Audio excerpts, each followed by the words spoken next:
ان الحمد لله نحمده ونستعينه ونستغفره ونعوذ بالله من شرور انفسنا ومن سيئات اعمالنا من يهده الله فلا مضل له ومن يضلل فلا هادي له واشهد ان لا اله الا الله وحده لا شريك له واشهد ان محمدا عبده ورسوله اما بعد فان خير الحديث كتاب الله وخير الهدي هدي محمد صلى الله عليه واله وسلم وشر الامور محدثاتها وكل محدثة بدعة وكل بدعة ضلالة وكل ضلالة في النار.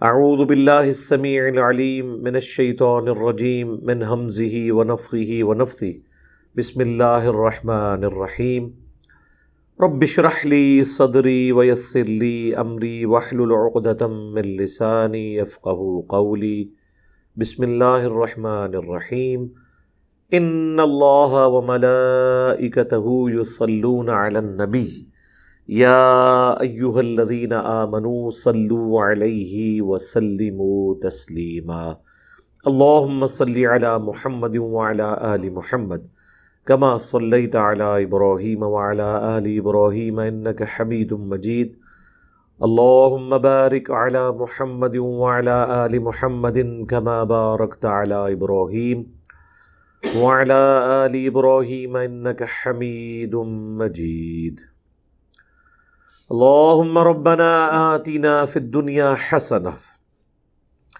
وفي الآخرة حسنة وقنا عذاب النار وربنا آتنا من لدنك رحمة وهيئ لنا من أمرنا رشدا اللهم ربنا آتنا في الدنيا حسنة وفي الآخرة حسنة وقنا عذاب النار حسبنا الله ونعم الوكيل یا حی یا قیوم برحمتک استغیث ولا حول ولا قوة الا باللہ العلی العظیم آمین۔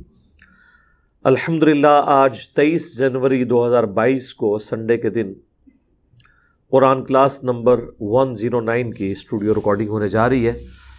سورۃ الانعام کی آیت نمبر 74 سے انشاءاللہ سٹارٹ لیں گے۔ یہاں پر سیدنا ابراہیم علی نبینا وعلیہ الصلاۃ والسلام کا ذکر خیر اب شروع ہونے لگا۔ سورۃ الانعام کا چونکہ مرکزی ٹاپک توحید ہے، تو امام الموحدین ابراہیم خلیل اللہ علیہ السلام کا ذکر خیر بڑی تفصیل کے ساتھ یہاں پہ ہونے جا رہا ہے کہ کس طریقے سے انہوں نے اپنی قوم میں دعوت لانچ کی، بڑے عقلی انداز کے اندر۔ اور یہ وہ آیات ہیں جن کے حوالے سے بعض اوقات قرآن کے قاری کو مسکنسیپشن بھی ہو جاتی ہے کہ شاید پہلے حضرت ابراہیم علیہ السلام شرک پہ تھے اور بعد میں توحید پہ آئے۔ تمام انبیاء اپنی پیدائش سے لے کر وفات تک اللہ کی حفاظت میں ہوتے ہیں ایز فار ایز توحید از کنسرنڈ۔ کبھی کسی پیغمبر نے شرک نہیں کیا، لیکن بعض اوقات سمجھانے کے لیے کوئی مثال پیش کی جاتی ہے اور وہ سوالیہ انداز میں ہوتی ہے، اس کا یہ مطلب نہیں ہوتا کہ اس شخص کا وہ عقیدہ ہے۔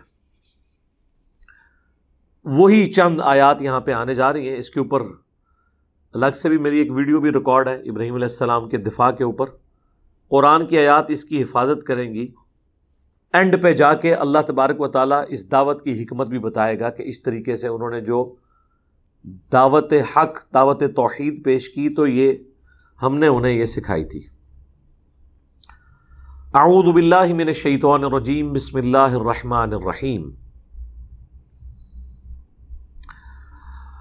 وَإِذْ قَالَ إِبْرَاهِيمُ لِأَبِيهِ، اور یاد کرو جب ابراہیم نے اپنے باپ سے کہا، آزر جس کا نام تھا آزر۔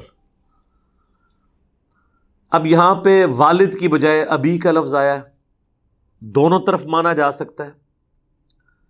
یہاں باپ سے مراد ان کے حقیقی باپ والد بھی ہو سکتے ہیں، اور باپ سے مراد چچا بھی ہو سکتا ہے۔ اور اہل سنت کے ہاں دونوں رائے پائی جاتی ہیں. اہل تشیع تو اسٹرکٹلی اس کو فالو کرتے ہیں کہ یہاں باپ سے مراد ان کے والد نہیں ہے بلکہ چچا ہیں، کیونکہ انہوں نے چونکہ ایک کانسیپٹ بنا لیا کہ انبیاء کرام کی جو نسل ہوتی ہے حضرت آدم علیہ السلام سے لے کے نبی علیہ السلام تک، ان میں سے کسی نے کبھی کوئی شرک نہیں کیا. اب چونکہ انہوں نے یہ بنیاد کھڑی کر لی تو اب ہر وہ بات جو ان کے خلاف جا سکتی ہے وہ اس کی پھر تعویل کرتے ہیں. اہل سنت میں بھی بریلویوں کا یہی موقف ہے کہ جی حضرت ابراہیم کے والد جو تھے وہ بت پرست نہیں تھے، موحد تھے. یہاں ابی سے مراد چچا ہیں، اور کہتے ہیں کہ قرآن حکیم میں حضرت یوسف علیہ السلام نے اپنے باپ دادا میں صرف حضرت اسحاق کو ذکر نہیں کیا، حضرت اسماعیل کو بھی کیا. اگرچہ حضرت اسماعیل کی آپ اولاد سے نہیں تھے، حضرت اسحاق کی اولاد سے تھے. ابراہیم علیہ السلام کے دو بیٹے تھے، اسحاق اور اسماعیل. اسحاق کے آگے بیٹے تھے یعقوب، اور ان کے آگے سے بیٹے تھے یوسف. اور حضرت اسماعیل علیہ السلام جو ہیں وہ چچا یا تایا لگتے تھے رشتے میں، لیکن حضرت اسماعیل علیہ السلام سے متعلق بھی ابی کا لفظ حضرت یوسف نے استعمال کیا، جنرل سب اپنے آباء و اجداد کا ذکر کرتے ہوئے. اور المستدرک للحاکم میں ایک روایت موجود بھی ہے، بعض محدثین اس کی صحت پہ کلام کرتے ہیں، بعض اسے صحیح سمجھتے ہیں، جس میں حضرت ابراہیم کے والد کا نام تارخ آیا ہے. بعض کہتے ہیں یہ آزر کا ہی لقب تھا، بیسیکلی وہ والد ہی تھا. بس مختلف باتیں کی جاتی ہیں. یہ وہ ٹیکنیکل بحث ہیں چونکہ اس کے ساتھ جڑی ہوئی ہیں، اگرچہ اس کا اس کے ساتھ کوئی لینا دینا نہیں ہے، لیکن ہم لوگ انہی بحثوں میں الجھے رہتے ہیں. میرا خیال ہے مولانا اسحاق صاحب نے بڑی زبردست بات کی تھی جو قلم توڑنے والی ہے.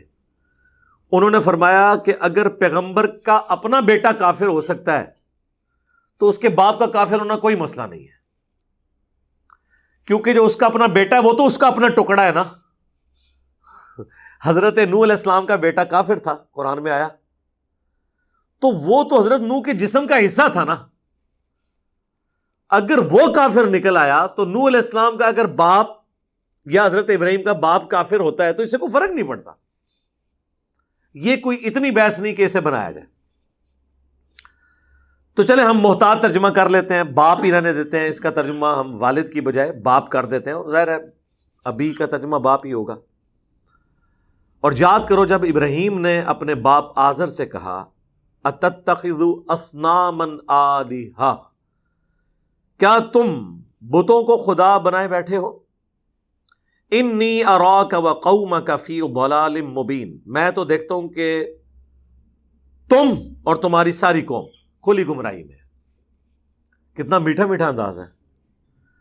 ہمیں لوگ کہتے ہیں جناب پازیٹیولی باتیں کریں، سٹارٹ ہی تھے ہو رہا ہے ابا جی تسی بھی گمراہ، تہاڈی پوری قوم گمراہ، تہاڈے سارے بزرگ گمراہ، سارا کچھ بھی چاہے نا. وہ تو سورہ انبیاء میں جہاں وہ بت توڑنے کا ذکر ہے وہاں تو واضح الفاظ ہیں، انتم وآباؤکم فی ضلال مبین، تم بھی، تمہارے سارے بزرگ، تمہارے آباء و اجداد سب کھلی گمراہی میں تھے. تو ظاہر ہے جب ٹیکنیکل ڈسکشن ہوگی تو وہ اسی طرح بات ہوگی.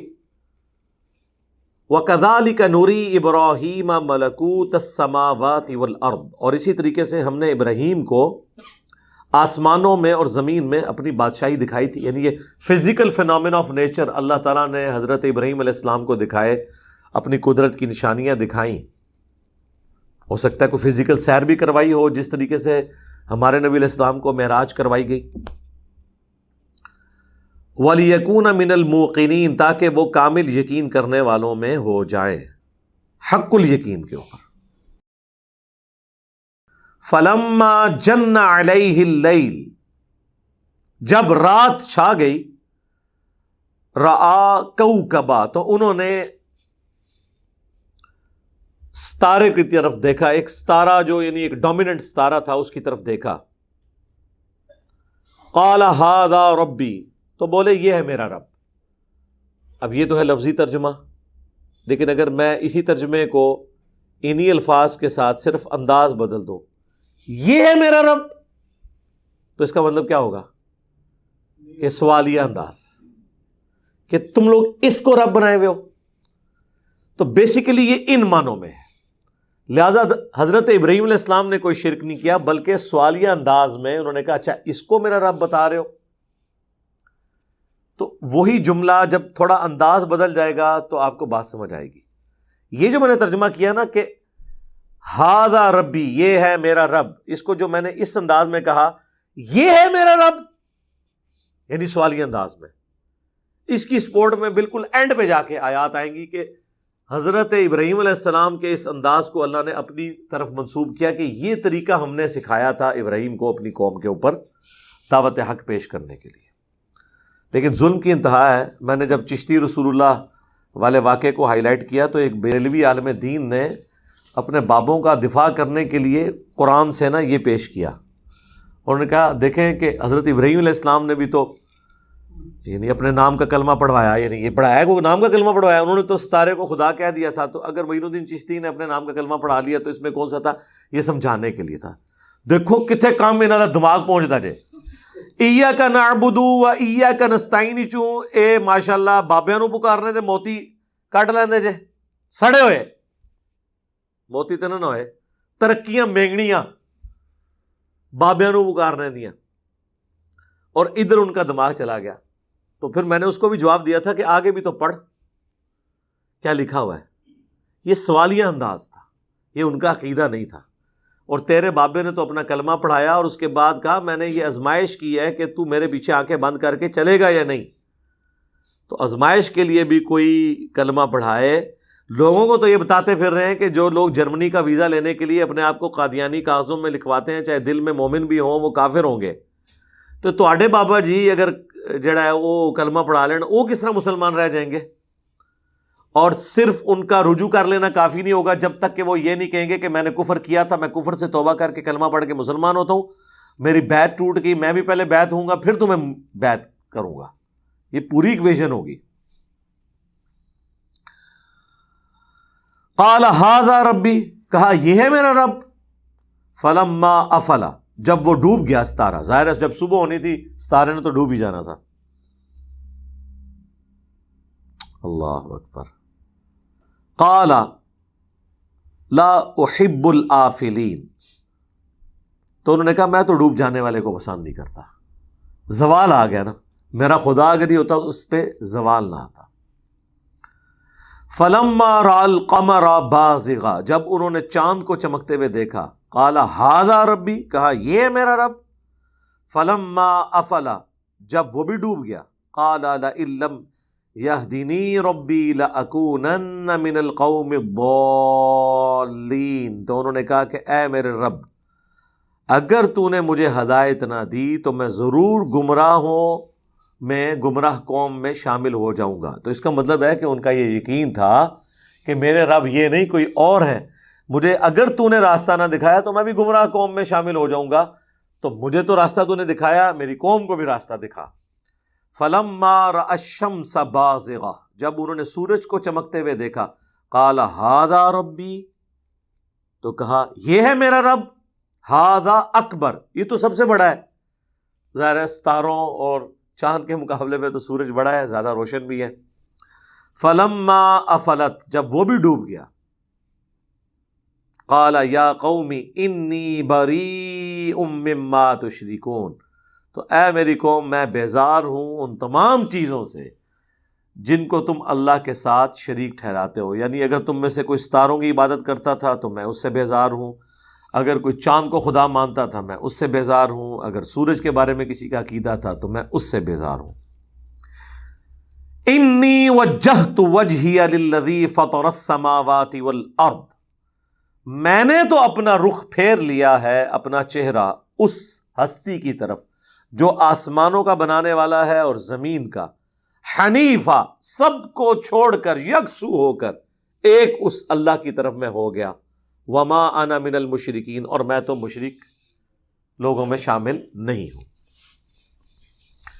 یہ وہ دعا ہے جو صحیح مسلم میں آئی ہے. نبی علیہ السلام اسے دعائے استفتاح کے طور پر بھی پڑھا کرتے تھے، یعنی سورہ فاتحہ سے پہلے جو ہم دعائیں پڑھتے ہیں اس دعا کے طور پر یہ والی دعا بھی.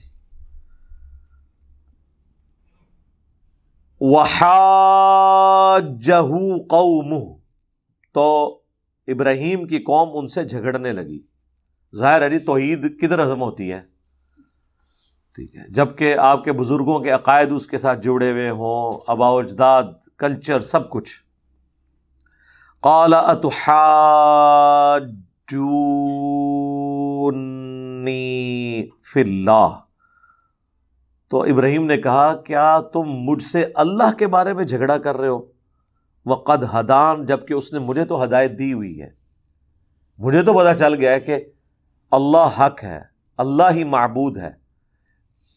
یہ ڈوب جانے والی چیزیں، ان کی بنیاد پہ تم مجھ سے جھگڑا کر رہے ہو خدا کی توحید کے معاملے میں۔ ولا اخاف ما تشرکون بی، تو میں تو کوئی خوف نہیں کھاتا ان ہستیوں کے بارے میں جن کو تم اللہ کے ساتھ شریک ٹھہرا رہے ہو۔ الا ان یشاء ربی شیئا، ہاں اگر میرا رب ہی مجھے کوئی تکلیف پہنچانا چاہے وہ الگ بات، باقی مجھے کوئی یہ نہ کہے کہ فلاں کی مار پڑ گئی، اس کے اوپر فلاں کی مار پڑ گئی، مجھے کسی کا کوئی خوف نہیں ہے۔ وسع ربی کل شیء علما، میرے رب نے ہر چیز کو اپنے علم سے گھیرا ہوا ہے۔ افلا تتذکرون، تو کیا تم نصیحت قبول نہیں کرو گے؟ اب بڑے مزے کی بات آ رہی ہے اسی کانٹیکس میں۔ وَكَيْفَ أَخَافُ مَا أَشْرَكْتُمْ، اور کیسے ڈروں میں ان ہستیوں سے جن کو تم نے اللہ کے مقابلے پہ ٹھہرا لیا ہے شریک۔ وَلَا تَخَافُونَ أَنَّكُمْ أَشْرَكْتُمْ بِاللَّهِ، حالانکہ تم تو ڈر نہیں رہے ہو شرک کرتے ہوئے اللہ کے ساتھ اور ہستیوں کے بارے میں۔ مَا لَمْ يُنَزِّلْ بِهِ عَلَيْكُمْ سُلْطَانًا، کہ اللہ تعالیٰ نے ان ہستیوں کے بارے میں کوئی سند نازل نہیں کی، یعنی تم حقیقی خدا سے نہیں ڈر رہے اور شرک کر رہے ہو، میں تمہارے جھوٹے خداؤں سے کیوں ڈروں؟ کتنی مزے کی بات ہے، اسی کو تو ہم نے عرض کیا ہے، بابے شاہی کوئی نہیں بھائی۔ جب آپ ہمارے اللہ سے نہ ڈریں، ہمارے اللہ کو آپ حاجت روا اور مشکل کشا کے طور پر نہ مانیں، تو آپ کے بابوں سے ہم کیوں ڈریں؟ ٹھیک ہے، اب کوئی سوچ رہا ہوگا کہ نہیں اللہ کو تو وہ بھی مانتے ہیں، سر اللہ کو مانتے ہوتے تو یہ کہتے کہ شیخ عبد القادر جیلانی نے روح کھولی اور اللہ نے کیا ہے پیچھے ہٹ جو عبد القادر پہ گیا، سنا نا بابے دا عبد القادر پہ گیا نہیں، کوئی پلوان لڑنے سے آ گیا تو اللہ تعالیٰ نے بھی کہا پیچھے ہٹ جاؤ بھائی، ہوں تو بڑا پلوان آ گیا۔ ٹھیک ہے، جب آپ خدا کے مقابلے پہ ان ہستیوں کو ذکر کریں گے تو ہم اسی طریقے سے اس کا ذکر کریں گے نا جو آپ نے ٹھہرا دیا ہے، بغیر اس چیز کو ڈسکس کیے کہ انہوں نے یہ کیا تھا یا نہیں۔ یہ بات اب ثانوی ہے، اس وقت تو توحید کا مسئلہ ڈسکس ہو رہا ہے، جس ہستی کو لائیں گے ہم اس ہستی کو ڈسکس کریں گے۔ تو ابراہیم علیہ السلام کہنے لگے کہ جب تم جھوٹے خداؤں کے ماننے والے سچے خدا سے نہیں ڈر رہے تو میں سچے خدا کا ماننے والا جھوٹے خداؤں سے کیوں ڈروں؟ کیوں ان کے بارے میں ایسا عقیدہ رکھوں کہ وہ مجھے کوئی نقصان پہنچا سکتے ہیں؟ فَأَيُّ الْفَرِيقَيْنِ أَحَقُّ بِالْأَمْنِ، تم ہی بتاؤ دونوں فریقوں میں سے کون زیادہ امن اور سلامتی کا حقدار ہے۔ اِن كُنتُمْ تَعْلَمُونَ، اگر تم واقعی کوئی چیز جانتے ہو تو بتاؤ، اکیلے خدا کا ماننے والا وہ زیادہ نہ ڈر ہونا چاہیے اس حوالے سے کہ آخرت میں اسے امن ملے گا، یا ان جھوٹے خداؤں کے ماننے والوں میں اتنا کانفیڈنس ہونا چاہیے؟ سر آپ کو کانفیڈنس لیول کا پتہ چل گیا۔ اکثر لوگ کہتے ہیں جی جنہیں صاحب اتنے اعتماد کے ساتھ بات کرتے ہیں یہی سچ ہے اور سارے جھوٹے ہیں۔ بھائی میں اپنے آپ کو تو سچا کہہ ہی نہیں رہا ہوں، میں تو کہہ رہا ہوں قرآن میں جو لکھا ہوا ہے وہ سچ ہے، اور آپ کے بزرگوں نے جو تعلیمات دی وہ جھوٹی ہیں۔ آپ کے بزرگوں کا مقابلہ میرے ساتھ نہیں ہے بلکہ ان کتابوں کے ساتھ ہے جن کتابوں کو آپ اور آپ کے بزرگ بھی صرف ماننے کی حد تک مانتے تھے، عمل کریں یا نہ کریں مانتے تو تھے نا۔ الذین آمنوا ولم یلبسوا ایمانہم بظلم، وہ لوگ جو ایمان لائے اور پھر ایمان لانے کے بعد اپنے ایمان میں شرک کو شامل نہیں کیا۔ یہاں ظلم بمعنی شرک ہے، ویسے تو ظلم ہوتا ہے گناہ، لغوی ترجمہ ہے کسی چیز کو اس کے اپنے اصلی مقام سے نکال کے کسی اور جگہ پہ رکھنا۔ اللہ کو مخلوق کے لیول پہ لے آنا یہ بھی ظلم ہے، مخلوق کو اللہ کے لیول پہ لے جانا یہ بھی ظلم ہے، دونوں شرک ہے۔ اولئک لہم الامن وہم مہتدون، ایسے لوگ ہوں گے امن میں اور ہدایت یافتہ۔ یہ جو سورہ الانعام کی آیت نمبر 82 ہے کہ جو لوگ ایمان لائے اور ایمان لانے کے بعد اپنے ایمان میں شرک کی آمیزش نہ کی تو قیامت کے دن صرف انہی لوگوں کو امن ملے گا۔ اس کانٹیکسٹ میں بخاری اور مسلم دونوں میں حدیث ہے، جب یہ آیت نازل ہوئی تو عبداللہ ابن مسعود کہتے ہیں کہ ہم لوگ پریشان ہو گئے کہ کوئی ایسا شخص بھی ہوگا جو ایمان لانے کے بعد گناہ نہ کرے، کیونکہ ظلم تو گناہ کے معنوں میں آتا ہے جنرل، ربنا ظلمنا انفسنا۔ تو نبی علیہ السلام سے جب پوچھا تو آپ علیہ السلام نے فرمایا کہ یہاں ظلم سے مراد ہر گناہ نہیں ہے، کیونکہ گناہ تو انسان سے ہو ہی جاتا ہے، یہاں ظلم سے مراد ہے شرک۔ اور پھر حضور علیہ السلام نے وہ آیت تلاوت کی سورہ لقمان کی آیت نمبر 13، ان الشرک لظلم عظیم، بے شک شرک سب سے بڑا ظلم ہے۔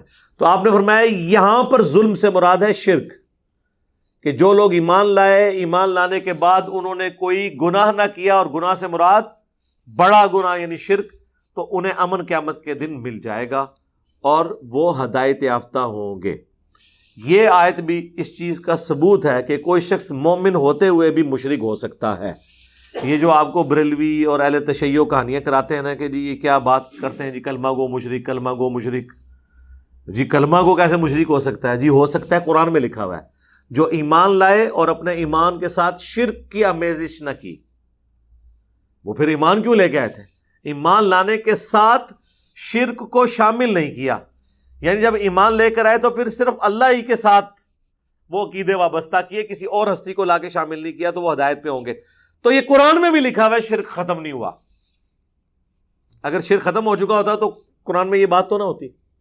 لہٰذا میں نے جب وہ ویڈیو ریکارڈ کروائی تھی نا، مجھے اپنے بعد تم سے شرک کا خوف نہیں، تو اس میں نے یہ آیت بھی کوٹ کی تھی، اور جو ریسرچ پیپر ہے دعا صرف اللہ ہی سے، اس میں اس ٹاپک کو ڈسکس کیا کہ شرک ختم نہیں ہوا، اس میں بھی یہ آیت کوٹ کی، اور اس کے کانٹیکسٹ میں بخاری اور مسلم کی حدیث کوٹ کی کہ ایمان لانے کے بعد بھی کوئی شرک کی آمیزش کر سکتا ہے۔ اور خود نبی علیہ السلام کہہ رہے ہیں کہ یہاں ایمان لانے کے بعد عام گناہ کرنا مراد نہیں ہے، ایمان لانے کے بعد شرک بھی مراد ہے۔ سورہ یوسف میں بھی آیا کہ اکثر لوگ اللہ پر ایمان اس حال میں لا رہے ہیں کہ وہ ساتھ شرک بھی کر رہے ہوتے ہیں۔ ایون مشرکین عرب اللہ کو تو مانتے تھے لیکن ساتھ شرک بھی کرتے تھے۔ قرآن میں کئی جگہ آیا کہ ان سے پوچھو زمین و آسمان کس نے بنائے، وہ کہیں گے اللہ نے۔ سورۃ المومنون میں تو تفصیل کے ساتھ ایک ایک چیز پوچھی گئی، تو پھر اینڈ پہ اللہ نے کہا کہ جب تم مانتے ہو کہ یہ سب کچھ اللہ نے بنایا تو پھر اللہ کے ساتھ اور ہستیوں کو شریک کیوں ٹھہرا رہے ہو؟ تو اللہ کو وہ مانتے تھے، لیکن بتوں کو وہ کہتے تھے یہ اللہ کی بیٹیاں ہیں، یہ چھوٹے آلہہ ہیں، ان کے ذمے اللہ نے کام کیے ہوئے ہیں، جس کی بگڑی ہوئی شکل مسلمانوں کے ہاں بھی موجود ہے۔ اگرچہ ایک فرق ہے کہ مسلمان آلہہ کہہ کے نہیں ان بزرگوں کو مانتے، اللہ کا بندہ کہہ کے مانتے ہیں، لیکن عقیدے صرف وہ سارے کے سارے وہی والے ہیں کہ دنیا کا نظام بزرگ چلا رہے ہیں، اللہ نے ڈیوٹیاں لگائی ہوئی ہیں۔ جب ہم کہتے ہیں یہ اللہ کے کام ہے، وہ کہتے ہیں نہیں ہم بندے مان رہے ہیں۔ تو صرف بندہ مان لینا تو کافی نہیں ہے، ان چیزوں کی بھی نفی کرنی ہوگی۔ تو یہ آیت اس بات کا ثبوت ہے کہ شرک ختم نہیں ہوا، ایمان لانے کے بعد بھی کوئی کلمہ گو مشرک ہو سکتا ہے۔ باقی جس کو تفصیل چاہیے تو وہ میری تفصیلی ویڈیو ہے، مجھے اپنے بعد تم سے شرک کا خوف نہیں، بخاری مسلم کی حدیث، اس کی تفصیل میں نے ساری احادیث بیان کی تھی اور کئی ایک مثالیں دی تھیں، اس آیت کو بھی ڈسکس کیا تھا۔ اب وہ آیت آ گئی ہے جو میں نے کہا تھا کہ یہ ثبوت ہے کہ حضرت ابراہیم کا یہ انداز سوالیہ تھا۔ وَتِلْكَ حُجَّتُنَا آتَيْنَاهَا إِبْرَاهِيمَ عَلَىٰ قَوْمِهِ، یہ وہ حجت کرنے کا طریقہ تھا، دلیل پیش کرنے کا طریقہ تھا جو ہم نے عطا کیا تھا ابراہیم علیہ السلام کو ان کی قوم کے اوپر۔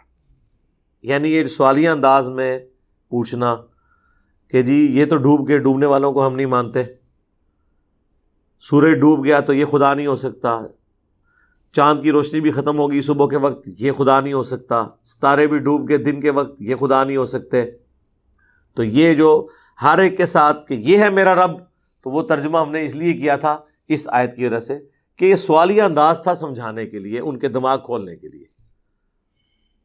نرفع درجات من نشاء، ہم بلند کر دیتے ہیں جس کے لیے چاہتے ہیں اس کے درجے. ان ربک حکیم علیم، بے شک تمہارا رب حکمت والا ہے اور علم والا ہے. اب آیت نمبر 84 سے آنورڈ 18 انبیاء اکرام کا ذکر بائی نیم ہوا ہے. قرآن حکیم میں انبیاء کے ناموں کا یہ سب سے بڑا گلدستہ ہے. بائی نیم 18 انبیاء اکرام کا ذکر. حضرت ابراہیم علیہ السلام کو بھی بیچ میں شامل کر لیں، جو پیچھے سے بات سٹارٹ ہوئی ہے، تو 19 ہو گئے. اور اینڈ پہ جا کے اللہ نے پھر کانٹے کی بات کی ہے اس لیول پہ اتر کے کہ یہ سارے انبیاء بھی اگر شرک کرتے ہوتے نا تو ہم ان کے اعمال بھی برباد کر دیتے. ناموں کے ساتھ ذکر کیا. اگر انبیاء کے بارے میں یہ بات ہو رہی ہے کہ وہ بھی شرک کرتے ہوتے تو ان کے اعمال بھی برباد کر دیے جاتے، تو باب شاہی کوئی نہیں. میٹھے انداز میں اب ذرا زور سے نہیں بول رہا، سنیں. وَوَهَبْنَا لَهُ إِسْحَاقَ، اور ہم نے ابراہیم کو اسحاق عطا کیے. وَيَعْقُوب، اور آگے اسحاق کا بیٹا یعقوب. كُلًّا هَدَيْنَا، ہم نے سب کو ہدایت دی تھی. وَنُوحًا هَدَيْنَا مِن قَبْلِ، اور اس سے پہلے نوح علیہ السلام بھی گزرے، وہ بھی اللہ کی طرف سے ہدایت پر تھے. وَمِن ذُرِّيَّتِهِ، اور نوح کی ہی اولاد میں داود علیہ السلام. وَسُلَيْمَانَ وَأَيُّوب، اور سلیمان اور ایوب. وَيُوسُفَ وَمُوسَى، اور یوسف اور موسیٰ. وَہارون، اور ہارون علیہ السلام. اچھا، اب یہ ترتیب نہیں ذکر ہوئی اس میں، یہ ذہن میں رکھیے گا. اس طریقے سے اگر آپ مطلب وہ دیکھیں نا، حضرت اسحاق کا ذکر پہلے آیا ہے، نوح علیہ السلام کا ذکر بعد میں آیا ہے. اس طریقے سے باقی انبیاء کرام کا بھی. حضرت داؤد اور سلیمان کا ذکر پہلے آ گیا، یوسف علیہ السلام کا بعد میں آیا، حالانکہ یوسف علیہ السلام زمانی ترتیب میں پہلے ہیں. وَكَذَلِكَ نَجْزِي الْمُحْسِنِينَ، اور اسی طریقے سے ہم بدلہ دیتے ہیں، جزا دیتے ہیں نیکوکاروں کو. وَزَكَرِيَّا، اور زکریا علیہ السلام. وَيَحْيَا، اور یحییٰ ان کے بیٹے جو تھے. وَعِیسیٰ وَإِلیاس، اور عیسیٰ اور الیاس. كُلٌّ مِّنَ الصَّالِحِينَ، یہ سب اللہ کے نیکوکار بندوں میں شامل تھے. وَإِسماعیل، اور اسماعیل علیہ السلام. وَالْيَسَعَ، اور یسع. وَيُونُسَ وَلُوطَ، اور یونس علیہ السلام اور لوط علیہ السلام. وَكُلًّا فَضَّلْنَا عَلَى الْعَالَمِينَ، اور ہم نے سب کو جہان والوں پر فضیلت دی تھی. یعنی اپنے اپنے زمانے میں یہ اللہ کے چوزن پیپل تھے، چنے ہوئے بندے تھے. سارے جہان والوں پر اللہ نے ان کو اپنے زمانے میں فضیلت دی تھی. وَمِنْ آبَائِهِمْ، اور ان کے باپ دادا بھی. وَذُرِّيَّاتِهِمْ، اور ان کی اولاد بھی. وَإِخْوَانِهِمْ، اور ان کے بھائی بھی. وَاجْتَبَيْنَاهُمْ، اور ہم نے چن لیا ان کو. وَهَدَيْنَاهُمْ، اور ہدایت دی ہم نے ان کو. إِلَى صِرَاطٍ مُسْتَقِيمٍ، سیدھے راستے کی طرف. ذَلِكَ هُدَى اللَّهِ يَهْدِي بِهِ مَن يَشَاءُ مِنْ عِبَادِهِ، یہ وہ ہدایت ہے جس کی طرف اللہ تعالیٰ رہنمائی کرتا ہے اپنے بندوں میں سے جس کو چاہے. وَلَوْ أَشْرَكُوا، اگر یہ بھی شرک کرتے ہوتے. لَحَبِطَ عَنْهُمْ مَا كَانُوا يَعْمَلُونَ، تو ان کے بھی وہ اعمال برباد ہو جاتے جو انہوں نے دنیا میں کیے تھے. اب یہ بات سمجھانے کے لیے کہ شرک is the most sensitive issue in the sight of Allah. سورہ الزمر میں تو نبی علیہ السلام کے بارے میں آیا، وَلَقَدْ أُوحِيَ إِلَيْكَ وَإِلَى الَّذِينَ مِنْ قَبْلِكَ لَئِنْ أَشْرَكْتَ لَيَحْبَطَنَّ عَمَلُكَ وَلَتَكُونَنَّ مِنَ الْخَاسِرِينَ. اے نبی تم فرماؤ میری طرف بھی، مجھ سے پہلے سارے انبیاء کی طرف ایک کانٹے کی بات وہی ہوئی کہ اگر تم نے بھی شرک کیا تو تمہارے بھی اعمال برباد کر دیے جائیں گے اور تم خسارہ پانے والوں میں سے ہو جاؤ گے. اگرچہ انبیاء نے شرک نہیں کیا، لیکن انبیاء کرام کو سینٹرڈ کر کے ان کی قوموں تک یہ بات پہنچائی جاتی تھی تاکہ یہ پتہ چلے کہ انبیاء نے بھی اسی طریقے سے خدا کو فالو کرنا ہے جس طرح تم نے کرنا ہے، تاکہ انبیاء کو کوئی خدا نہ مان لے. یہ ہے اس کے پیچھے حکمت. اگر انبیاء کو ایڈریس نہیں کیا جائے گا تو انبیاء تو منی گاڈ بن جائیں گے. اور اس مضمون کو دیکھیں اللہ تعالیٰ نے کتنے کھلے ہوئے انداز میں سورہ آل عمران کے اندر بیان کیا ہے. یقین کریں انسان کے رونگٹے کھڑے ہو جاتے ہیں کہ جس کتاب میں اس طرح کی آیات موجود ہوں اس کے ماننے والے بھی کیا اس طرح کے عقیدے رکھ سکتے ہیں. آیت نمبر 79 آل عمران. ما کان لبشر ان یؤتیہ اللہ الکتاب والحکم والنبوہ. کسی بشر کو یہ شایع نہیں ہے کہ ہم اسے کتاب دیں، حکومت دیں، اللہ کی طرف سے احکام دیں اور نبوت دیں. ثم یقول للناس، اور پھر وہ نبی ہوتے ہوئے بھی لوگوں کو یہ کہنا شروع کر دے کونوا عباد لی، کہ لوگوں میرے بندے بن جاؤ، من دون اللہ، اللہ کو چھوڑ کے. اللہ نے فرمایا کبھی ایسا نہیں ہوا کہ کسی انسان کو ہم پیغمبر بنائیں اور لوگوں کو وہ اپنی ذات کے ساتھ جوڑنا شروع کر دیں. نہ نہ نہ. ولیکن، لیکن کونوا ربانیین، بلکہ وہ تو کہتا ہے کہ اللہ والے بن جاؤ. بما کنتم تعلمون الکتاب وبما کنتم تدرسون، بسبب اس کے کہ جو تم کتاب پڑھتے ہو اور جو اس کی تدریس کا سلسلہ کرتے ہو، کتابوں کے ہوتے ہوئے، سلیبس کے ہوتے ہوئے. نہ انبیاء نہ ان کے قریبی ساتھی کبھی کسی کو یہ کہیں گے کہ ان کو رب مان لیا جائے اللہ کو چھوڑ کر. اچھا مجھے بتائیں، اب یہ تو فرضی بات ہے، فرضی بات کے طور پہ آیا نا، پریکٹیکلی تو ایسا نہیں ہوا. لیکن بات سمجھانے کے لیے اس لیول پہ اللہ تعالیٰ نے اپنی بات کی کہ کبھی ایسا نہیں ہوا کہ انبیاء یہ کہیں کہ لوگوں میرے بندے بن جاؤ. جب یہ ایسا ہوا ہی نہیں ہے تو یہ بات کہنے کی بھی ضرورت نہیں ہے. کہنا تو آپ کی نظر میں تو یہ کہنا چاہیے تھا کہ انبیاء نے ہمیشہ یہ دعوت دی کہ لوگوں اللہ کے بندے بن جاؤ. لیکن بات کیا آئی ہے؟ کبھی ایسا نہیں ہوا کہ ہم کسی کو نبی بنائیں اور وہ لوگوں سے کہنا شروع کر دے کہ لوگوں میرے بندے بن جاؤ، بلکہ وہ یہ کہا کرتا تھا کہ لوگوں اللہ والے بن جاؤ. تو بات سمجھانے کے لیے بعض اوقات ایسی بات کرنی پڑتی، جس طرح میں نے کئی ایک ویڈیوز میں کہا کہ اللہ کے نبی علیہ السلام کوئی کاروبار اس امت کے حوالے نہیں کر کے گئے، بلکہ کتاب و سنت، کتاب اور اہل بیت اس امت کو دے کے گئے ہیں. تو لوگ کہتے ہیں جی یہ آپ نے جو جملہ بول دیا ہے یہ تو گستاخی ہوگی. بھئی میں نے تو یہ کہا کہ نہیں دے کے گئے. وہ کہتے ہیں نہیں آپ اس طرح بھی نہیں بول سکتے. لو جی پھر یہاں پہ بھی آیا کہ کبھی ایسا نہیں ہوا کہ کسی کو ہم پیغمبر بنائیں اور وہ لوگوں سے کہے کہ لوگوں میری عبادت کرو. لاؤ فتویٰ اللہ ہوتے بھی. سمجھانے کے لیے اس لیول پہ بعض اوقات اترنا پڑتا ہے. وما ہوا بالہزل، قرآن کوئی، اب یہ وہ لفظ میں بولنا نہیں چاہتا، اگر اس کا صحیح ترجمہ کیا جائے نا کہ یہ بکواسیات نہیں ہے، یہ پرپس فل کلام ہے. یہ کہیں گے یہ تو گستاخی ہو گئی ہے. بھی قرآن میں لکھی ہوئی ہے کہ قرآن ہزل نہیں ہے، یہ قول فصل ہے. یہ نبی شاعر نہیں ہے. وما علمناہ الشعر وما ينبغی لہ. تو جب کہہ دیا شاعر نہیں ہے تو نقل کفر نہ باشد. یہ نبی مجنون نہیں ہے. ما انت بنعمت ربک بمجنون، اے نبی تم اپنے رب کی رحمت سے پاگل نہیں ہو. تو کہتے ہیں کہ وہ یہ تو نبی کو پاگل کہہ دیا. اور بھائی نہیں ہو کہا جا رہا ہے. یا کافروں کے ریفرنس سے کوئی بات بیان کی جائے، جس طرح سورۃ المنافقون کی آیت نمبر 8 میں آیا کہ یہ منافقین کہتے ہیں کہ جب ہم عزت والے مدینے واپس جائیں گے تو وہاں سے ذلیلوں کو نکال دیں گے. تو اللہ نے فرمایا کہ جان لو کہ عزت اللہ اس کے رسول اور اہل ایمان کے لیے، لیکن منافقین نہیں جانتے. منافقین نے اللہ کے نبی علیہ السلام کو اور صحابہ کو کہا تھا ذلیل. اللہ نے کہا یہ ذلیل نہیں ہے، یہ عزت والے ہیں. لیکن کافروں کا کلام نقل کر دیا اللہ نے کہ یہ کافر کہتے ہیں کہ جب ہم عزت والے مدینے میں داخل ہوں گے ان ذلیلوں کو نکال دیں گے.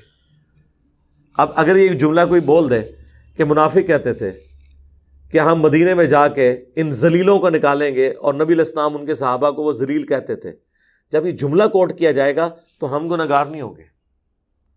میں نے ایک بات کی نا کہ یہود و نصارہ جو تھے ان کے بڑے بڑے پادری نبی علیہ السلام کے بارے میں یہ کہتے تھے یہ کل کا چھوکرا میں آ کے سمجھائے گا. وہ کہتے ہیں جی آپ نے دیکھیں جو نبی علیہ السلام کو چھوکرا کہہ دیا. یہ تو میں نے کافروں کا کلام نقل کیا. تو آپ مجھے بتائیں یہود و نصارہ کا ایجنٹ کون ہوا جو کافروں کی تائید میں بات کر رہے ہیں؟ کیوں جی اجمل بھائی کہتے ہیں ان کو کافروں کی اتنی فکر پڑ گئی ہے کہ یہ یہودیوں کا دفاع کر رہے ہیں. کہ یہودی کہتے تھے، انہوں نے یہودیاں دی عزت دی فکر پہ گئی ہے۔ تو یہ سمجھانے کا انداز یہی ہوتا ہے، جب کسی بات کو سم اپ کیا جاتا ہے نا تو اس کو پھر اسی انداز میں کیا جاتا ہے۔ کافروں کے ریفرنس سے جتنی باتیں ہیں ان کو سم اپ کر کے ایک انداز میں بیان کرنا۔ وہ بات یہاں سے شروع ہوئی تھی، اللہ تعالیٰ نے فرمایا کہ اگر یہ انبیاء بھی شرک کرتے ہم ان کے اعمال کو بھی برباد کر دیتے۔ اولئک الذین آتیناہم الکتاب والحکم والنبوۃ، یہ تھے وہ لوگ جن کو ہم نے عطا کی تھی کتاب، حکمت اور نبوت۔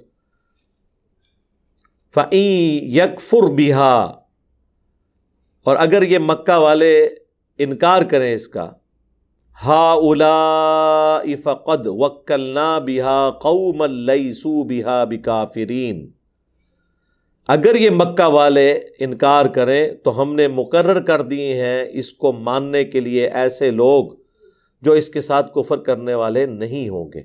یعنی نبی علیہ السلام کو تسلی دی جا رہی ہے کہ اگر مشرکین عرب آپ کی بات مکے والے نہیں سن رہے تو ایسے لوگ بھی آپ کو مل جائیں گے جو ایمان لائیں گے۔ اب یہ مکی دور کی آخری صورتیں ہیں، سورۃ الانعام، اس کے بعد ہجرت مدینہ ہوئی اور نبی علیہ السلام کا گراف پھر اوپر گیا۔ اس میں پریڈکشن کر دی گئی کہ اگر آپ کی اپنی قوم نے قرآن کا انکار کیا ہے تو ایسی قوم بھی ہوگی جو اس دعوت کو قبول کر لے گی۔ ضروری نہیں کہ جہاں آپ محنت کر رہے ہیں وہیں پہ اس کا رزلٹ نکلے، کسی اور جگہ بھی نکل سکتا ہے۔ مایوسی نہیں ہونی چاہیے۔ اولئک الذین ھدی اللہ، یہی ہیں وہ لوگ جنہیں ہدایت دی اللہ نے۔ فبہداہ مقتدی، تو انہوں نے طریقے کی پیروی کی۔ قل لا اسألکم علیہ اجرا، اے نبی ان سے فرما دو اس دعوت و تبلیغ کے عوض میں تم سے کوئی معاوضہ نہیں لیتا۔ ان ہوا الا ذکری للعالمین، یہ قرآن تو نہیں ہے مگر نصیحت سارے جہان والوں کے لیے۔ یعنی قرآن سارے جہان والوں کے لیے نصیحت ہے، ان کے بھلے کی چیز ہے۔ اس کا مجھے کوئی فائدہ نہیں ہے کہ میں نے اس کے اگینسٹ کوئی دنیاوی منفعت تم سے حاصل کرنی ہے۔ تمہارے فائدے کے لیے، تمہاری آخرت کے لیے ہی میں تم پر قرآن پڑھ رہا ہوں۔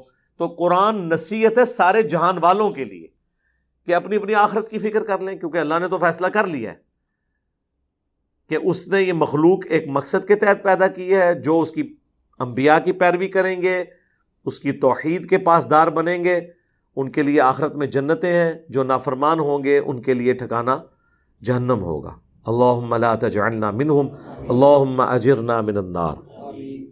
وما قدر اللہ حق قدری، انہوں نے اللہ کی وہ قدر نہیں کی جیسا کہ کرنے کا حق تھا۔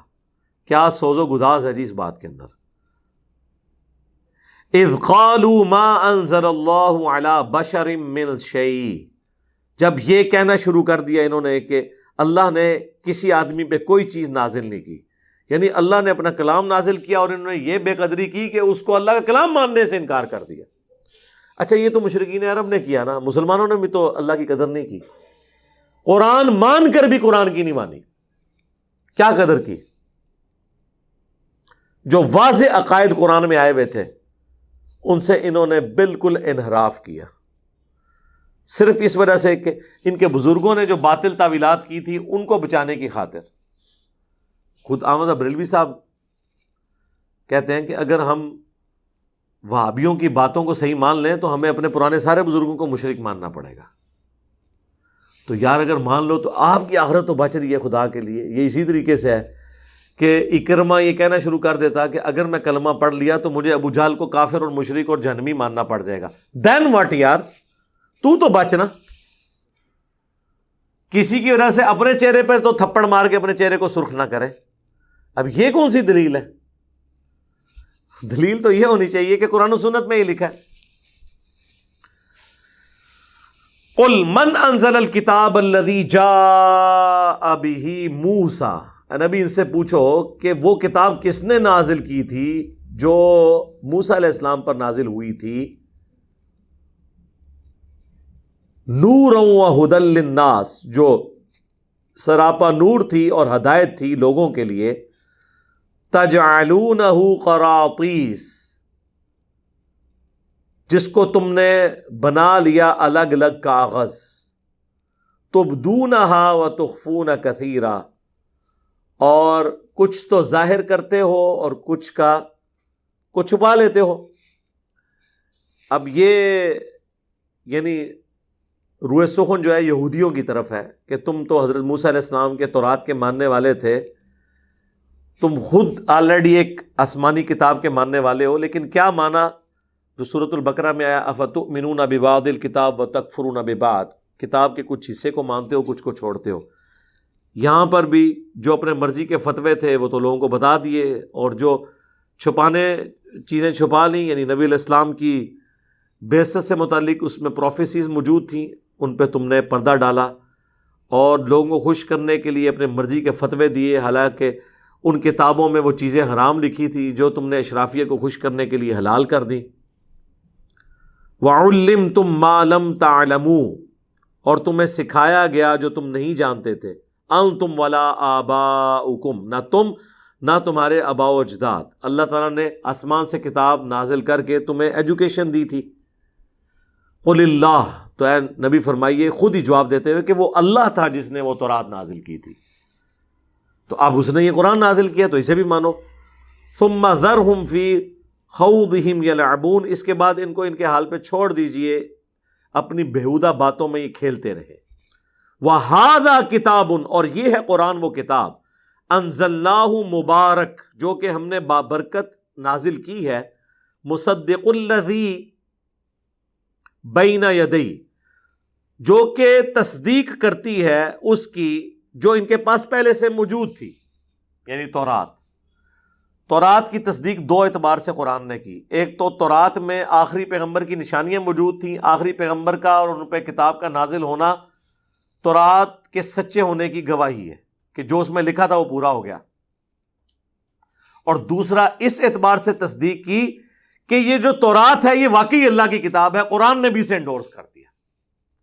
قرآن یعنی پریکٹیکلی مصداق بن کے آیا تورات کا، پلس اس نے تورات کی توثیق بھی کر دی کہ یہ اللہ کی کتاب ہے، اور پریکٹیکلی جو تورات میں لکھا ہوا تھا کہ وہ کتاب اور آخری پیغمبر آئیں گے، اس کو پریکٹیکلی اس کتاب کی پیش گوئی کو سچ بھی ثابت کر دیا۔ وَلِتُنذِرَ أُمَّ الْقُرَىٰ، تاکہ تم ڈر سناؤ بستیوں کی ماں، کون سی؟ مکہ۔ یہی وہ لفظ ہے جس کی وجہ سے نبی علیہ السلام کی طرف امی کا لقب کیا گیا ہے۔ ایک یہ معنی بھی ہے، امی سے مراد ام القریٰ کے رہنے والے، اور ایک امی کا مطلب جو کسی انسان سے پڑھے ہوئے نہیں تھے، اللہ تعالیٰ نے ڈائریکٹ انہیں پڑھایا۔ وَمَنْ حَوْلَهَا، اور اس کے ارد گرد، تو ظاہر ہے مکہ اور اس کے ارد گرد پوری دنیا ہی آ جائے گی جب آپ دیکھیں گے۔ اس وقت تو وہ تھوڑی سی دنیا تھی، پھر پھیلتی چلی گئی۔ اس کا ذکر باقی جگہ ہے، وَمَا أَرْسَلْنَاكَ إِلَّا كَافَّةً لِلنَّاسِ بَشِيرًا وَنَذِيرًا، اور ہم نے نہیں بھیجا آپ کو مگر پوری انسانیت کے لیے ڈر سنانے والا اور خوشخبری سنانے والا۔ وَالَّذِينَ يُؤْمِنُونَ بِالْآخِرَةِ يُؤْمِنُونَ بِهِ، جو لوگ ایمان لاتے ہیں آخرت پر وہ اس پہ بھی ایمان لے کر آتے ہیں، اس کتاب کے اوپر۔ وَهُمْ عَلَىٰ صَلَاتِهِمْ يُحَافِظُونَ، اور وہ اپنی نمازوں کی پابندی بھی کرتے ہیں۔ یعنی یہود و نصارہ میں بھی ایسے سلیم الفطرت لوگ ہیں، یہود میں تو بہت کم تھے، اکا دکا، نصارہ کے اندر، کہ جنہوں نے اپنی کتابوں کی پیش گوئی اس قرآن کو مانتے ہوئے نبی علیہ السلام کو بھی ایکسیپٹ کیا، اس قرآن کو بھی ایکسیپٹ کیا، اور وہ اللہ کی عبادت بھی کرنے والے ہیں، نماز قائم کرنے والے۔ وَمَنْ أَظْلَمُ مِمَّنِ افْتَرَىٰ عَلَى اللَّهِ كَذِبًا، اس سے بڑھ کر ظالم کون ہو سکتا ہے جو اللہ پر جھوٹ باندھے، پیغمبر وہ ہو نہ ہو اور دعوی پیغمبری کر دے، وہ بھی جھوٹا، یا جس کی طرف پیغمبر آئے وہ اس پیغمبر کو اور اس پہ نازل ہوئی کتاب کا انکار کرنا شروع کر دے، وہ بھی جھوٹا۔ او قال اوحی الی ولم یوحى الی، یا اس سے بڑھ کر ظالم کون ہو سکتا ہے جو کہے کہ میری طرف یہ وحی آئی ہے اگرچہ کہ اس کی طرف وہ وحی نہیں آئی۔ یعنی یہودیوں نے جو کچھ دین کے اندر خود سے چیزیں داخل کی تھیں، جو سورۃ البقرہ اور سورہ آل عمران میں آتا ہے کہ یہ خود لکھ کے کہتے ہیں یہ اللہ نے نازل کیا ہے، حالانکہ اللہ نے وہ نازل نہیں کیا، دنیاوی منفعت حاصل کرنے کے لیے اس طرح کے فتوے دیتے ہیں، اور یہ دعویٰ کرنا شروع کر دے کہ یہ وحی اللہ کی طرف سے، جبکہ اللہ کی طرف سے نہیں۔ وَمَنْ قَالَ سَأُنزِلَ مِثْلَ مَا أَنزَلَ اللَّهُ، اور کون زیادہ ظالم ہے اس سے جو کہے کہ میں بھی نازل کر سکتا ہوں اس طرح کا کلام جس طرح کہ اللہ نے کیا ہے، یعنی وہ چھیڑنے کے لیے کہ بھئی یہ کون سا کلام خاص ہے، یہ تو ہم بھی بنا سکتے ہیں۔ وَلَوْ تَرَىٰ إِذِ الظَّالِمُونَ فِي غَمَرَاتِ الْمَوْتِ، کاش تم ایسے ظالموں کو جو قرآن کی اور پیغمبر کی توہین کرتے ہیں دیکھ لو موت کی سختیوں میں. وَالْمَلَائِكَةُ بَاسِطُو أَيْدِيهِمْ، اور فرشتے ان کی طرف ہاتھ بڑھا رہے ہوتے ہیں ان کے روح کو قبض کرنے کے لیے. اخرجوا انفسکم، نکالو اپنی جانیں آج. الیوم تجزون عذاب الہون، آج تمہیں دیا جائے گا ذلت والا عذاب. بما کنتم تقولون علی اللہ غیر الحق، بسبب اس کے جو تم اللہ کے بارے میں حق سے اناد کرتے ہوئے جھوٹ بکا کرتے تھے. وکنتم عن آیاتہ تستکبرون، اور تم ہماری آیات کے ساتھ تکبر کیا کرتے تھے، اسے ایکسپٹ کرنے سے آری تھے. یہ آیت بھی ثبوت ہے عذاب قبر کا اس حوالے سے کہ جو لوگ یہ کہتے ہیں کہ آخرت سے پہلے عذاب نہیں ہو سکتا، تو ان کے لیے یہ پھکی ہے الزامی جواب کے طور پر کہ عذاب کا سلسلہ تو موت کے وقت ہی شروع ہو گیا ہے. ایک تو ان کی روح قبض کی جا رہی ہے اور ساتھ انہیں کہا جا رہا ہے اب آ جاؤ اس عذاب کی طرف. اور سورہ النساء میں تو ہے کہ منہ اور پیٹھوں پہ ہتھوڑے بھی مارتے ہیں فرشتے ان کی. تو عذاب کی 4 قسطیں ہیں. دنیا کی زندگی میں جو سورہ سجدہ میں ہے کہ ہم دنیا میں انہیں عذاب دیں گے تاکہ ہماری طرف پلٹ آئیں جو تکلیف آتی ہے. دوسری موت کے وقت، تیسری قبر میں، اور چوتھی آخرت میں جو بڑا عذاب ہونے والا ہے. اللہم انا نعوذ بک من عذاب جہنم ومن عذاب القبر ومن فتنة المحیا والممات ومن شر فتنة المسیح الدجال آمین. یہ ساری چیزوں کے شر سے اس دعا کے اندر پناہ مانگی گئی ہے جو بخاری مسلم میں نبی علیہ السلام کی دعا ہے تشہد کے اندر. اور تم اللہ کی آیات کے ساتھ تکبر کیا کرتے تھے. اس کی ایکسپلینیشن وہ صحیح مسلم کی حدیث ہے. کسی نے نبی علیہ السلام سے پوچھا جب آپ علیہ السلام نے فرمایا کہ جس کے دل میں رائی کے دانے کے برابر بھی تکبر ہوا تو وہ جنت میں نہیں جائے گا. صحابہ نے کہا یا رسول اللہ، بعض اوقات ہماری خواہش ہوتی ہے کہ ہمارا لباس اچھا ہو، ہماری جوتیاں اچھی ہوں، کیا اس طرح بن ٹھن کے رہنا یہ بھی تکبر ہے؟ تو آپ نے فرمایا کہ اللہ بھی خوبصورت ہے، خوبصورتی کو پسند فرماتا ہے. تکبر یہ نہیں کہ تم اچھا لباس پہنو، بلکہ تکبر یہ ہے کہ تم حق بات سے اناد کرو اور دوسروں کو حقیر سمجھو. یعنی جب دل گواہی دے دے یہ بات سچی ہے اور پھر اس کو قبول نہ کرو تو اصل متکبر وہ ہے جو قرآن اور سنت کے دلائل کے باوجود اپنے آباء و اجداد کے نظریات چھوڑنے کے لیے تیار نہیں ہے. یہاں پہ بھی دیکھیں یہ لفظ آیا کہ تم اللہ کی آیات سے تکبر کرتے تھے. کیا تکبر کرتے تھے؟ کہ اللہ نے آیت نازل کی تم ماننے سے انکاری ہو گئے، تو گویا تم نے تکبر کیا، اکڑ دکھائی. آج بھی جب کسی مسلمان کو کہا جائے قرآن میں یہ لکھا ہے، حدیث میں یہ لکھا ہے، اور آگے سے وہ کہتا ہے نہیں اسی تین جی کرتے رہے ہیں شروع تو، ہمارے بزرگ تو یہ عقیدہ رکھتے تھے، تو وہ تکبر کر رہا ہے. آیت اور حدیث پیش کرنے والے کے ساتھ تکبر نہیں کر رہا بلکہ قرآن اور سنت کے ساتھ کر رہا ہے، کیونکہ وہ جو سامنے پیش کرنے والا ہے وہ تو ڈاکیا ہے. وَلَقَدْ جِئْتُمُونَا فُرَادًا، بے شک آج تم ہمارے پاس اکیلے آ گئے ہو نا. کما خلقناکم اول مرہ، جس طرح ہم نے تمہیں پہلی دفعہ پیدا کیا تھا. وَتَرَكْتُمْ مَا خَوَّلْنَاكُمْ، اور تم چھوڑ آئے ہو جو ہم نے تمہیں دیا تھا. وَرَاءَ ظُهُورِكُمْ، پیچھے ہی چھوڑ آئے ہو. یعنی جس مال کے اوپر تمہارا تھا نا کہ یہ مال مجھے بچا لے گا، تو پیچھے چھوڑ آئے ہو نا. جو بخاری مسلم میں حدیث ہے انسان کے 3 دوست ہیں، 2 باہر رہ جاتے ہیں، ایک ہی اندر جاتا ہے. اس کے اعمال قبر میں ساتھ جاتے ہیں اور مال اور رشتہ دار باہر آ جاتے ہیں. تو دنیا میں مال کی بنیاد پہ تم نے حکومت کی تھی نا، تو آج آگے ہو نا اکیلے، کوئی گٹھڑی ساتھ مال کی نہیں لے کر آئے. جس طرح تم کو ہم نے پیدا کیا تھا، یعنی جب پیدا ہوتا ہے انسان اس وقت بھی اکیلے ہی پیدا ہوتا ہے، مرنے کے بعد بھی اللہ کے پاس اکیلا جائے گا. اور چھوڑ آئے ہو اپنے پیچھے وہ سب کچھ مال. وَمَا نَرَا مَعَكُمْ شُفَعَاءَكُمُ الَّذِينَ زَعَمْتُمْ، اور کیا ہے کہ ہم وہ تمہارے سفارشی نہیں دیکھ رہے جن کے بارے میں تمہیں زوم تھا دنیا کی زندگی میں. انہم فیکم شرکاء، کہ وہ تمہارے معاملے میں ہمارے ساتھ شریک ہو جائیں گے. کدھر ہیں تمہارے بابے؟ وہ ہستیاں کدھر ہیں جن کے بارے میں دنیا میں زوم تھا کہ یہ اللہ سے تمہیں چھڑا لیں گی؟ اکیلے آئے ہو نا. کتنے تھے بزرگ؟ ظاہر ہے جی یہ تو سوال ہوگا نا کہ جب بزرگوں نے فرمایا تھا کہ ہمارا کوئی بھی مرید اس وقت تک ہم جنت میں داخل نہیں ہوں گے جب تک کہ اپنے سارے مریدوں کو جنت میں نہ لے جائیں. تو پھر اللہ تو پوچھے گا نا کہ بھئی ہاں کدھر جے تھوڑے پیر صاحب جن کے بارے میں تمہیں زوم تھا. اور وہ تو پھر سورہ الاحقاف میں آیا کہ وہ ہستیاں خود دشمن ہو جائیں گی ان کی. ہاں وہ کہیں گے کہ ہم نے تو کب ان کو کہا تھا, ہمیں تو پتہ بھی نہیں تھا یہ ہمیں پکار رہے. یہ تو ان ہستیوں کے لیے جو واقعی جینوئن ہستیاں تھیں, وہ تو انکار کریں گی. باقی جو ہے نا ہستیاں جو جعلی بنائی ہوئی تھی وہ تو پہلے انشاءاللہ جہنم وچ پہنچے ہون گے. وہ اگے نے ذرا اگے تک تلاش کرو کہ لب جان گے تھانوں. لقد تقطع بینکم, بے شک ٹوٹ گئے ان تمہارے سارے رشتے, سارے وہ نظریات, وہ ساری آس اور امید ختم ہو گئی جن ہستیوں پہ تم کھڑے ہوئے تھے. وَضَلَّ عَنْكُمْ مَا كُنْتُمْ تَزْعُمُونَ, اور تمہارے ہاتھوں سے جاتی رہی وہ تمام باتیں جو تم دنیا میں دعویٰ کیا کرتے تھے. اس کو وہ اردو میں کہا جاتا ہے ہاتھوں کے طوطے اڑ جانا. ٹھیک ہے, طرح نکل جانا ایک دم بندے تھا, ایک ہی ہو گیا.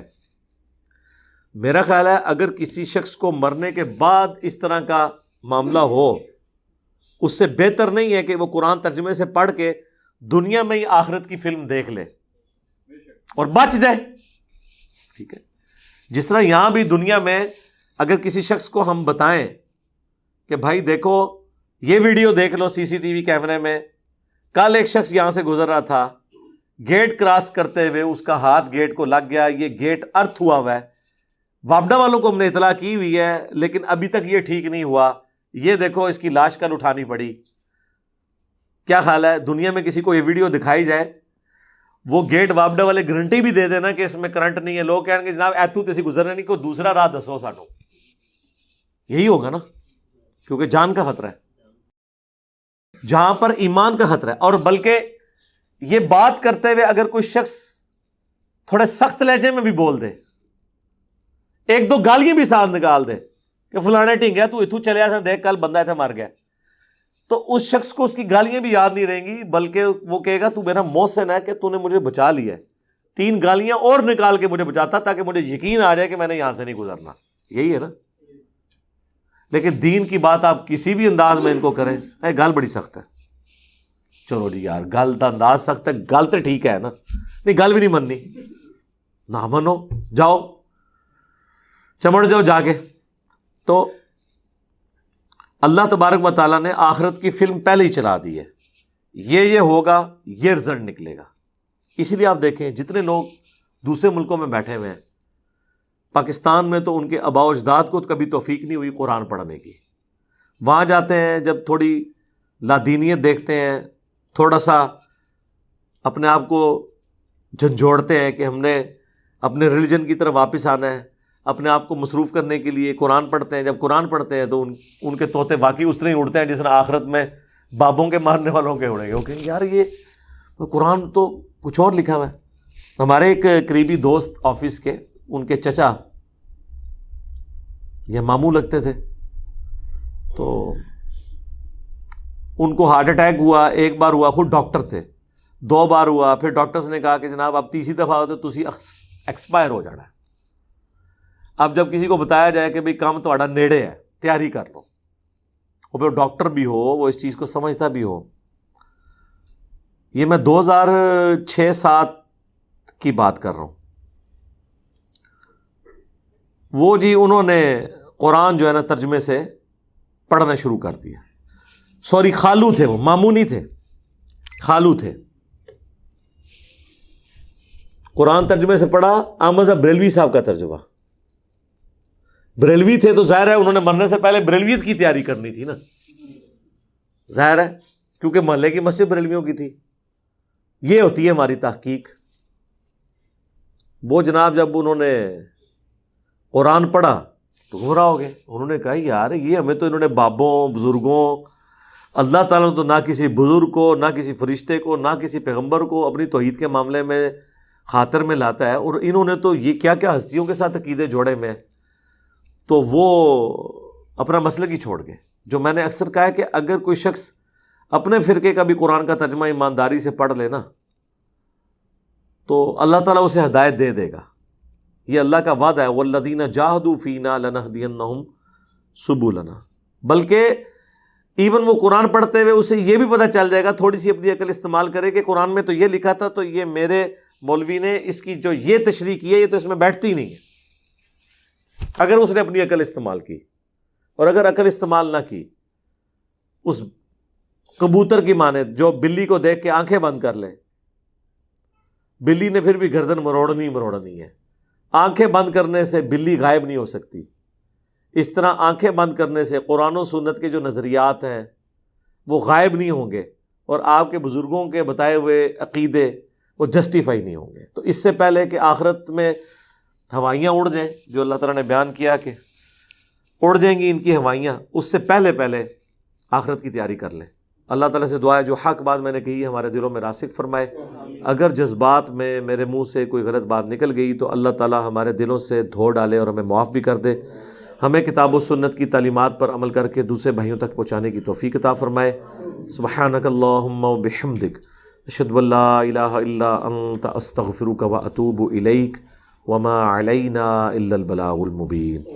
جزاکم اللہ خیرا، آمین۔